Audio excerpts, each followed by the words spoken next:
بالله من الشيطان الرجيم. بسم الله الرحمن الرحيم. الحمد لله رب العالمين بارئ الخلائق أجمعين، والصلاة والسلام على أشرف الأنبياء والمرسلين سيدنا ومولانا بالقاسم محمد اللهم صل على محمد وآل محمد وعلى أهل بيته الطيبين الطاهرين، لا سيما بقية الله في الأرضين، حجة ابن الحسن العسكري، روحي وأرواح العالمين لتراب مقدمه الفداء، واللعنة الدائمة الأبدية على أعدائهم أجمعين من الآن إلى قيام يوم الدين. أما بعد، فقد قال حسين بن علي عليهم السلام: مثلي لا يبايع مثله، نصبر وتصبرون، ننظر وتنظرون، أينا أحق بالخلافة والبيعة. گزشتہ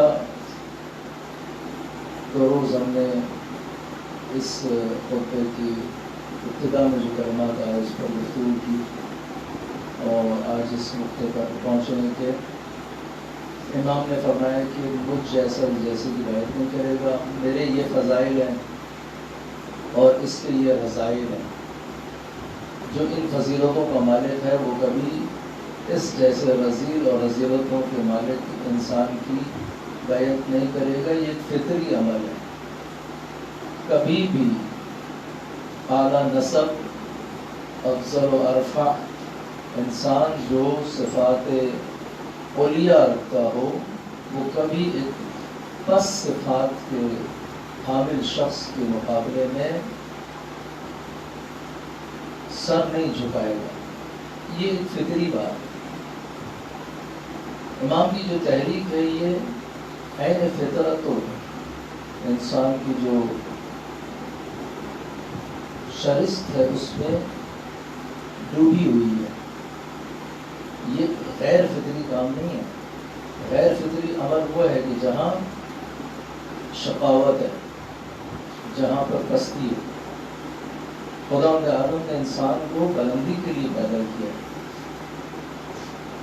وہ نہیں چاہتا کوئی انسان پست بنے. اس کا ارادہ یہ نہیں ہے کہ انسان جو ہے وہ گناہ کرے. جب وہ خود انتخاب کرتا ہے تو برے راستے کو طے کرتا ہے. بہرحال امام نے فرمایا کہ رات میں اس وقت جو ہے وہ بیعت کرنے کا کوئی فائدہ نہیں ہے. صبح کے وقت دیکھیں گے کہ کون ہم میں سے زیادہ حقدار ہے خلافت کا اور ولایت کا. بہت سارے لوگ آپ کو ملیں گے کہ جو ایسے کلمات کہتے ہیں کہ جناب ولایت اور خلافت کا مسئلہ جو ہے وہ امام حسین علیہ السلام کی تحریک میں نہیں ہے. آپ آئے ہیں بس شہادت کے لیے اور اس راہ میں مر مٹنے کے لیے. ایک وعدہ خداوند عالم سے تھا، رسول گرامی سے تھا، بابا سے تھا، والدہ سے تھا، اور اسے آپ نے نبھانا ہے. وہ بھی صحیح ہے، وعدہ تھا، لیکن اس وعدے کی بنیاد ہے. اور رسول گرامی سے وعدہ ہے، علی و فاطمہ سے وعدہ ہے، لیکن دین الہی کی بنیاد پر وعدہ ہے. وہ جو دین الہی کی بنیاد ہے وہ ولایت اور خلافت ہے. خداوند عالم کی طرف سے اور رسول گرامی صاحب ولایت ہے. وہ ولایت آپ کے بعد منتقل ہوئے ائمہ علیہ السلام کو. ہم اس بات کے قائل ہیں. یہ جو آپ سنتے ہیں کہ جناب مثلا لوگ اس نگاہ سے دیکھنے لگ جائیں کہ جو میرا مسلک ہے اس پر تمام لوگ چلنے لگ جائیں، یہ فکر غیر مناسب فکر ہے. پاکستان میں ہر مذہب کو، ہر مسلک کو اس کی جو تعلیمات ہیں اس کے مطابق زندگی گزارنے کی آزادی ہے. اگر ہمارے ہاں اس بات کا عقیدہ ہے کہ ہم امیر المومنین کو امام اول سمجھتے ہیں؟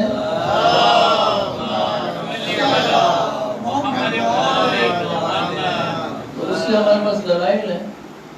قرآن کریم فرماتا ہے نبی اولا بالمومنین من انفسہم.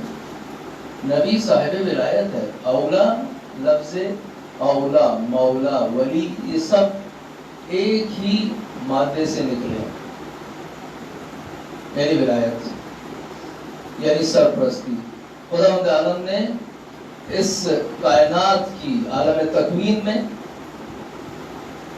اور عالم تشریع یعنی عالم قانون میں، جو قانونی زندگی ہے انسان کی، اس میں جن ہستیوں کو سرپرست بنایا ہے انسان کی ہدایت کے لیے، وہ نبی اور آل نبی ہیں. ہمارے پاس یہ دلائل موجود ہیں. انما ولیکم اللہ ورسولہ والذین آمنوا. ولی یہ ہے، اللہ ہے، وہ بالذات ولی ہے.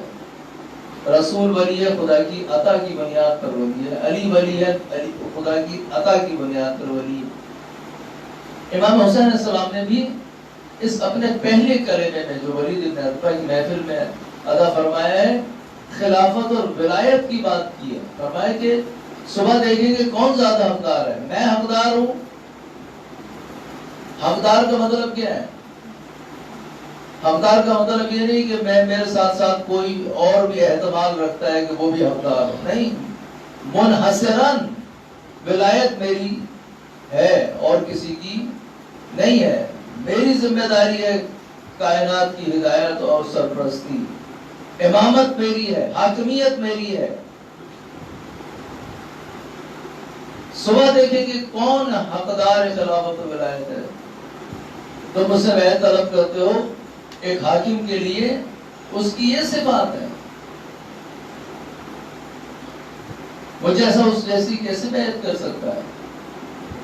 اور یہ مسئلہ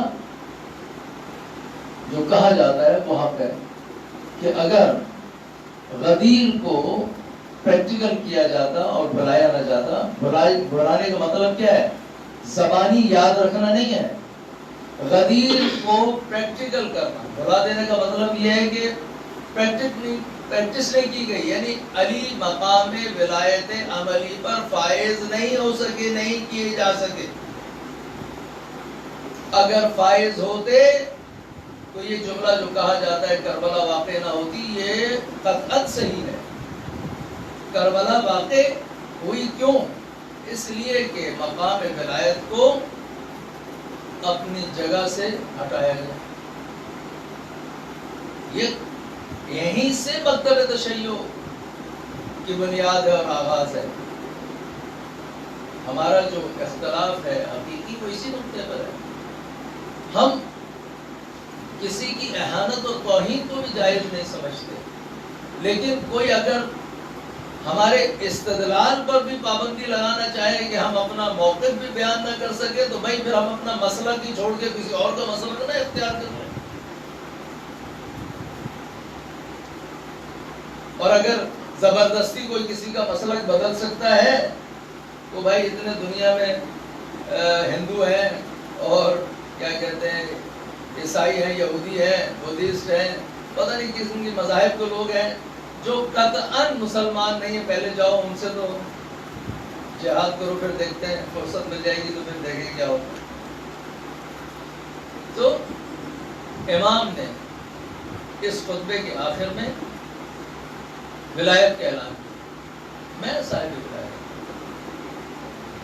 بس یہ جو ایک شبہ ہے لوگوں کے اذہان میں کہ امام جو ہیں وہ کربلا آئے ہیں ایک وعدہ نبھانے کے لیے، اور ایک ذمہ داری تھی، ان کا کام تھا کہ وہ قتل ہو جائیں، مارے جائیں، شہید ہو جائیں، اور ہماری ذمہ داری ہے مثلا روتے رہنے. ایسا نہیں.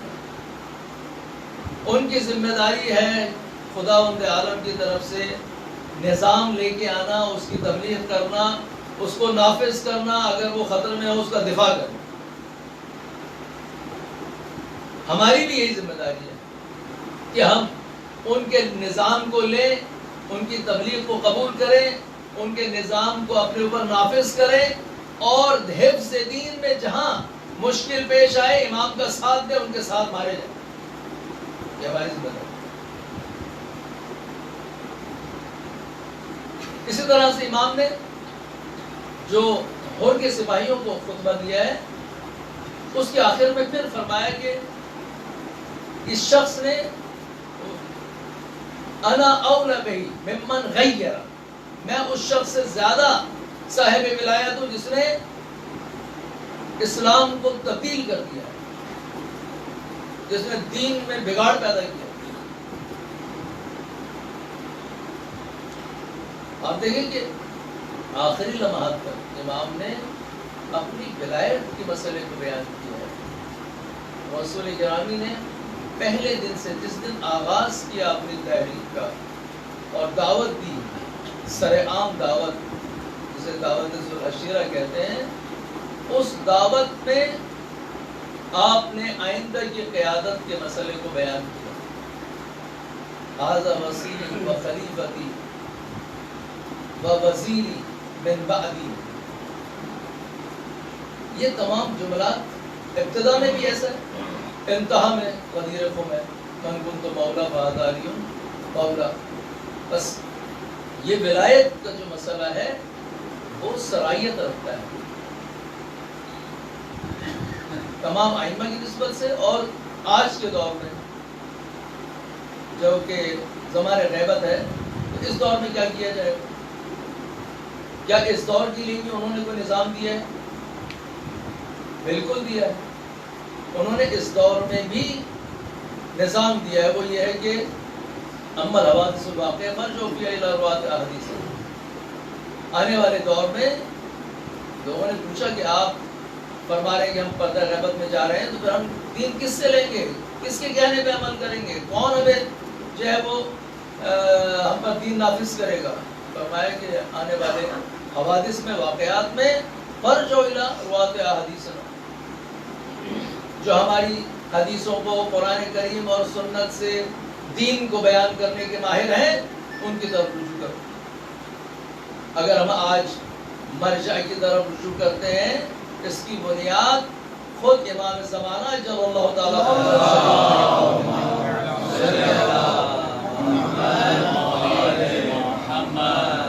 آپ کا یہ قول ہے، جس کی بنیاد پر جو ہے وہ یہ مرجعیت قائم ہے۔ آپ دیکھیں کہ اسی مرجعیت کی بنیاد پر ایک ملک کہ جس کی آبادی بھی زیادہ نہیں ہے مجموعی طور پر دنیا کی نسبت، اس میں ایک تبدیلی آئی ولایت کے عنوان سے، ولی فقیہ کے عنوان سے۔ وہ تبدیلی آج آپ دیکھیں پوری دنیا کو اس نے ہلایا ہوا ہے۔ ایک ولایت پر کاربند غیر معصوم اگرچہ عادل فقیہ پوری دنیا کی سیاست کو بدل سکتا ہے، تو اگر معصوم امام اس مقام پر آئے اور لوگ اس کا ساتھ دیں تو وہ کیا کرے گا؟ مسئلہ ساتھ دینے کا ہے۔ اس وقت لوگوں نے ساتھ نہیں دیا۔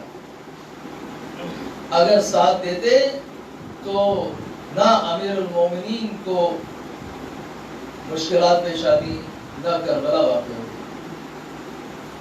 ساتھ نہ دینے کی بنیاد پر۔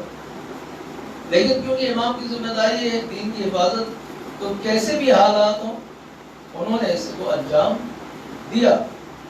مارے گئے، قتل ہوئے، شہید ہوئے، زہر سے شہید کیا گیا، زندانوں میں ڈالا گیا۔ اب اگر کوئی ان کا ماننے والا ہے، وہ ان تمام چیزوں کے لیے تیار ہے اور پریکٹیکل ہوتی ہیں۔ آپ دیکھیں کہ اطمینان کتنا ہے۔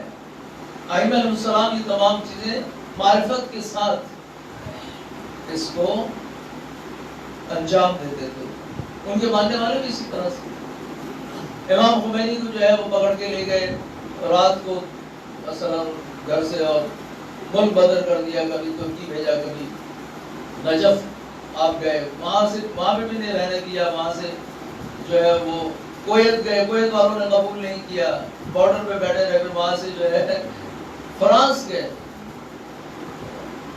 یہ تمام مشکلات معرفت کے ساتھ سہتے ہیں۔ کہتے ہیں یہ ہمیں انجام دینا ہے. یہ خداوند عالم کی طرف سے ہمارے لیے نعمت ہے جو ہمیں انجام دینا ہے, رحمت ہے. کوئی سے اپنے لیے رحمت سمجھتے ہیں, وہی مصائب کو اصل شیریں سمجھتے ہیں. ایسا نہیں کہ وہ ان مصائب کو اپنے لیے جو ہے وہ ناپسند کرتے ہوں اور پھر مجبوری میں ایسا کرتے ہوں. ابھی آپ دیکھیں کہ موجودہ جو رہبر ہیں جیلوں میں گئے, شاہ کے دور میں جیل کاٹی, ٹھیک ہے, شہر بدر کیے گئے, سخت شہر ہے مریوان وغیرہ جو زاہدان کی طرف ہے, بہت سخت موسم ہے, بہت گرمی ہے. وہاں پر جو ہے آپ کو تہران سے نکالا گیا, شہر بدر کیا گیا, وہاں کتنا عرصہ آپ نے گزارا. تو مشکلات انسان کو پختہ کرتی ہیں. آپ دیکھیں یہ کس قدر پختہ لوگ ہیں. یہ وہ لوگ ہیں, یہ وہ سونا ہے جو کندن بن گیا ہے, پگھل پگھل کر اتنا خالص ہو گیا. دنیا کے مصائب کے سامنے کھڑے ہیں, ان کے ایمان میں جو ہے ان کے کردار میں کوئی نہ لغزش نظر آتی ہے, نہ کوئی قدم پیچھے ہٹتا نظر آتا ہے. ہاں, خدا عالم نے مومن کو فراست دی ہے. وہی ائمہ علیہ السلام نظر رکھے ہوئے ہیں ان عظیم لوگوں پر, اور نظر کرم ہے ان کی, اور وہ تمام مومنین کے لیے ہے. امام زمانہ صلی اللہ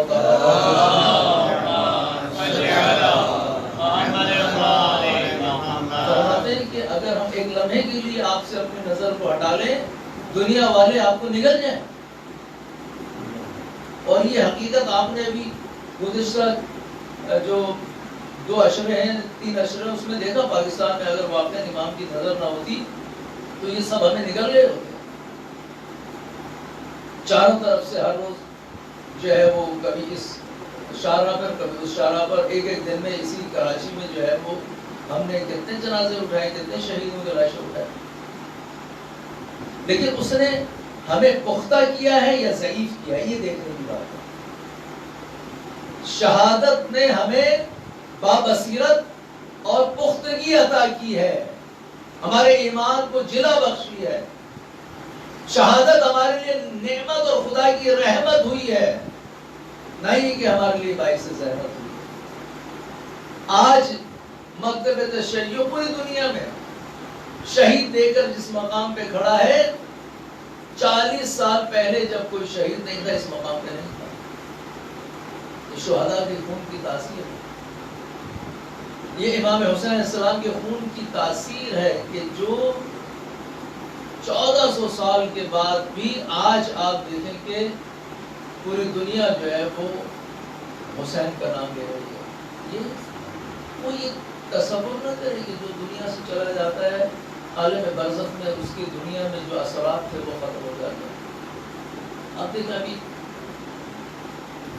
سردار شہید جو آپ کے سامنے شہید کیے گئے, انہوں نے جو اپنی زندگی میں کام کیے, ان کی شہادت کے بعد سے اب تک جس قدر تیزی سے تبدیلی آئی ہے وہ ان کی زندگی میں نہیں. وہ عالم برزخ سے بھی اس دنیا کو کنٹرول کرتے ہیں, تاثیر کرتے ہیں. اس میں یہ خدا ان کے عالم کا نظام ہے. وہ شہداء کو زندہ رکھے ہوئے, زندہ رکھتا ہے یعنی ان کا وجود کائنات میں تاثیر رکھتا ہے. کوئی تصور نہ کرے کہ شہید چلا گیا اور اس کا کوئی اثر نہیں ہے. لہذا کربلا کے شہداء میں ہمیں یہ نظر آتا ہے کہ بعض لوگ چاہتے تھے کہ ان کا خون اہل بیت کے خون کے ساتھ مل جائے. یہ ان کی خواہش تھی. ان میں سے ایک شخص جو ہے وہ جون ہے, سیاہ فام غلام. یہاں سے پتہ چلتا ہے کہ دین اسلام میں رنگ و نسل کی کوئی اہمیت نہیں, انسان کی اہمیت. صاحب تقویٰ ہونا چاہیے. جون کون ہے؟ جون غلام ہے جناب ابی ذر کے. جناب ابو ذر کی دنیا سے جانے کے بعد انہوں نے آپ کو امام حسن علیہ السلام کی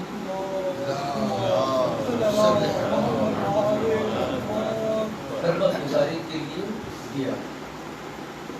امام حسن کی خدمت کرتے رہے. امام حسن علیہ السلام کے بعد امام حسین علیہ السلام کی خدمت کی. اور جون ان افراد میں سے ہیں کہ مدینے سے لے کر کربلا تک کسی شخص کو کوئی پیغام دینا ہوتا تھا, بلانا ہوتا تھا, قاصد جو امام کے ساتھ رہ کر پیغام رسانی کا کام کرتے ہیں, یہ کام جون کا. زہیر بن قین امام سے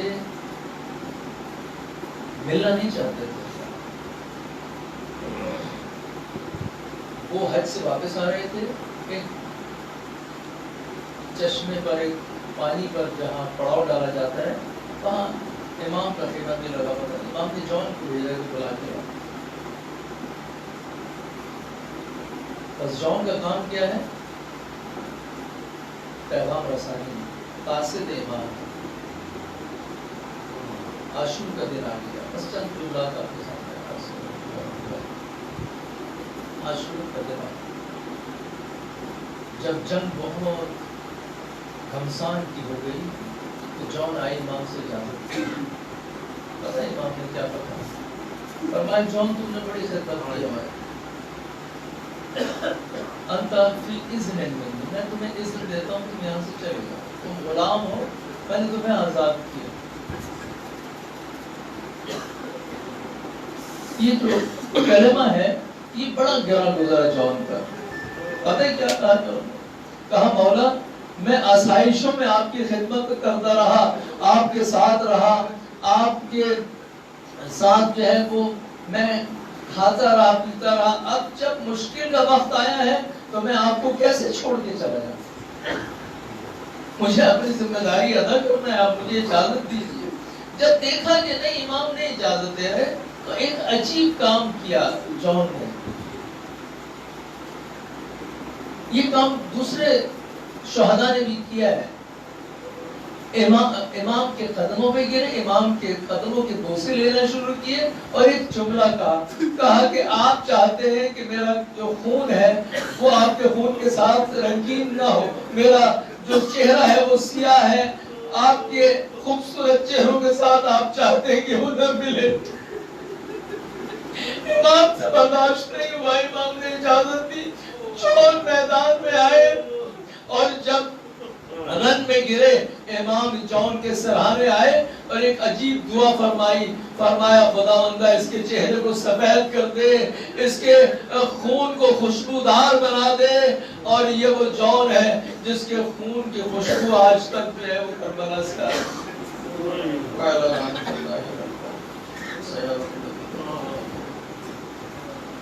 خداوندہ اس قریب سے عبادت کو قبول فرما.